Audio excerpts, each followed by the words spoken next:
আজকে আমরা স্ট্রাকচারস নিয়ে ডিসকাস করবো। লাইক অ্যাজ ইউজুয়াল আমরা আগেই বলছি যে স্ট্রাকচারস খুবই প্রয়োজনীয় ইংরেজিতে কথা বলার ক্ষেত্রে। সো আজকে আমরা কিছু স্ট্রাকচার শিখবো and this are gonna so helpful for you all. So without wasting our time let's get started. So আমাদের প্রথমে স্ট্রাকচার হচ্ছে would that plus subject plus could plus ভার্বের first form plus other word. So আমরা এই structure ব্যবহার করবো বাংলায় যখন আমরা বলে থাকি যে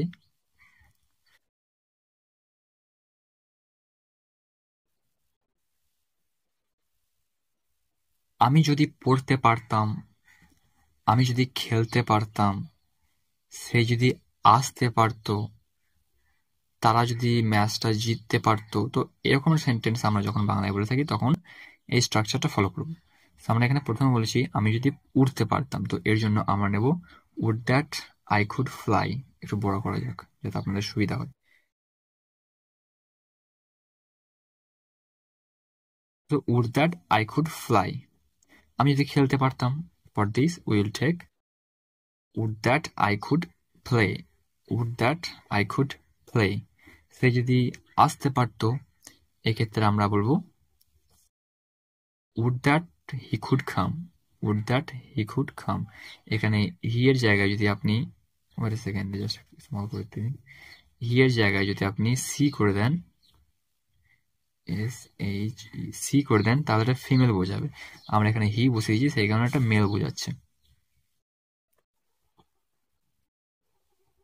সি দ্বারা ফিমেল বুঝিয়েছে। আর আমাদের ফোর্থ নম্বর সেন্টেন্স হচ্ছে তারা যদি ম্যাচটা জিততে পারতো। এই ক্ষেত্রে আমরা ইউজ করব would that they could win the match. would that they could win the match. well এটা মুছে দিতে দিন একবার just. would that they could win the match. আমরা এরকম আরো সেন্টেন্স বানাতে পারি। আপনাকে জাস্ট সাবজেক্ট চেঞ্জ করতে হবে অ্যান্ড জাস্ট ভার্বের ফার্স্ট ফর্মের জায়গায় অন্য ভার্ব বসাতে হবে। যেমন আর এখানে প্লে, ফ্লাই, কাম, তারপর উইন, এগুলো বাদ দিয়ে অ্যাকচুয়ালি অন্য ফর্ম বসাতে পারবেন আপনি। ওকে, যেমন আমরা খামের জায়গায় যদি সে যদি আসতে পারতো, এখানে আমরা যদি গো করে দিই, সে যদি যেতে পারতো হয়ে যেত। would that they could win the match. এখানেও যদি অন্য ভাব বসিয়ে অন্য কিছু করা যেতে পারে, হয়তো এক্সাম্পল দিলে হয়তো ভিডিও লং হয়ে যাবে, করা যেতে পারে। আর আমাদের সেকেন্ড স্ট্রাকচার হচ্ছে সাবজেক্ট প্লাস অ্যামিসার প্লাস ভার্বের থার্ড ফর্ম। সো এই স্ট্রাকচারটা আমরা ব্যবহার করবো বাংলায় যখন আমরা বলে থাকি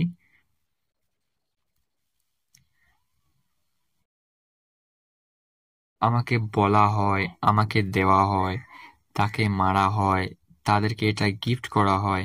সো এই সমস্ত করা হয়, জাস্ট এই সমস্ত হয় হয় ক্ষেত্রে আমরা সাবজেক্ট প্লাস অ্যামিসার প্লাস ভার্বের থার্ড ফর্ম ইউজ করব। তো প্রথমে আমরা বলেছি আমাকে বলা হয়, তো এর জন্য আমরা নেব আই অ্যাম টোল্ড। আমাকে দেওয়া হয়, এর জন্য আমরা ইউজ করব I am given. I am given. তাকে মারা হয়, এর জন্য আমরা ইউজ করব হি ইজ বিটেন। অ্যাগেইন এখানে হি মানে মেল বুঝিয়েছে, এখানে সি যদি বসাতাম তাহলে এখানে ফিমেল বোঝাতো। ওকে, এন্ড এখানে তাদেরকে এটা গিফট করা হয়, এর জন্য আমরা ইউজ করব they are gifted this. They are gifted this. একটা ইন্টারেস্টিং বিষয় হচ্ছে আপনি এখানে অ্যাম ইজ এর জায়গায় যদি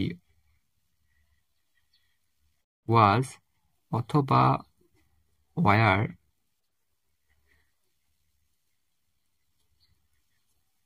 করে দেন, তাহলে এটা পাস্ট হয়ে যাবে। যেমন হয়, হয়, হয়, হয়, এগুলো সব হয়েছিল হয়ে যাবে, হয়েছিল হয়ে যাবে।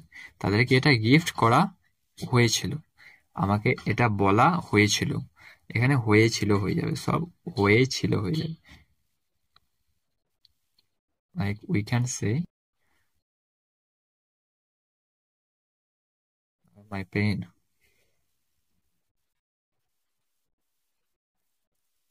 হয়েছিল হয়ে যাবে। ওকে, আমাকে বলা হয়েছিল I was told, just was বসিয়ে দিন, এখানে ওয়াজ বসিয়ে দিন, এখানে I was told, I was given, আমাকে দেওয়া হয়েছিল, হি ইজ বিটেন, এখানে জাস্ট হি ওয়াজ বিটেন, তাকে মারা হয়েছিল, they are gifted this, they were gifted this, তাদেরকে এটা গিফট করা হয়েছিল। তো এরকম ভাবে আরো সেন্টেন্স বানাতে পারেন আপনি। Just put some words instead of these words. And our second one, subject plus am is verb plus likely to plus verb first form plus other word. So এটা আমরা তখন ইউজ করব বাংলায় যখন আমরা অ্যাকচুয়ালি বলে থাকি যে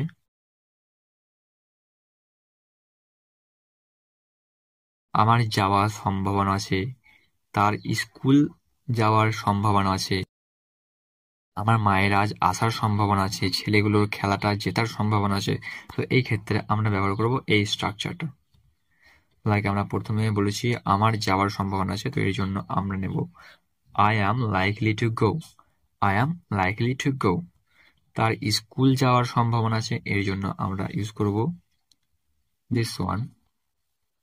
He is likely to go to school. He is likely to go to school. আমার মায়ের আজ আসার সম্ভাবনা আছে, এর জন্য আমরা ইউজ করব my mother is likely to come. My mother is likely to come. My mother is likely to come. And এর জন্য আমরা লিখব ছেলেগুলো খেলাটা জেতার সম্ভাবনা আছে, the boys are likely to win the match. And আমরা যেটা একটু আগে শিখলাম এই বিষয়টা, ওয়াজ ওয়ার বিষয়টা আপনি এখানেও অ্যাপ্লাই করতে পারেন। এই am is আরটা কেটে জাস্ট ওয়াজ ওয়ার করে দেবেন এখানেও যদি আপনি ওয়াজ অথবা ওয়ার করে দেন তাহলেও কিন্তু আপনি সেম পেয়ে যাবেন। এটা যেমন অতীতে হয়েছিল, এটা অতীতে হবে। যেমন আমার যাওয়ার সম্ভাবনা আছে, এই আছের জায়গায় ছিল হয়ে যাবে, আছের জায়গায় ছিল হয়ে যাবে, same. My mother was likely to come.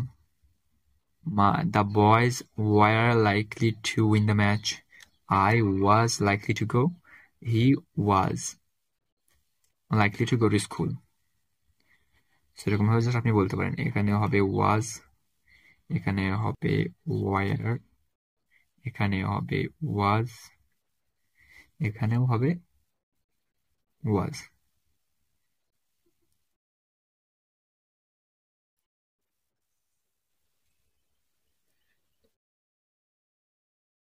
was সেরকম ভাবে আরো সেন্টেন্স বানানো যেতে পারে। জাস্ট was ওয়ার বসিয়ে দিন, তাহলে পুরো স্ট্রাকচারের সেন্স চেঞ্জ হয়ে যাবে। অ্যান্ড লাইকলি টুর পরে যে ভার্বটা আছে এই ভার্বটা চেঞ্জ করে আরো সেন্টেন্স বানাতে পারেন আপনি। সো এই ছিল আজকে আমাদের কিছু class, I mean structures, and I hope all of you liked the video so much, and thank you for watching my video till the end. Keep practicing with these structures and see you soon. Inshallah, take care of yourselves.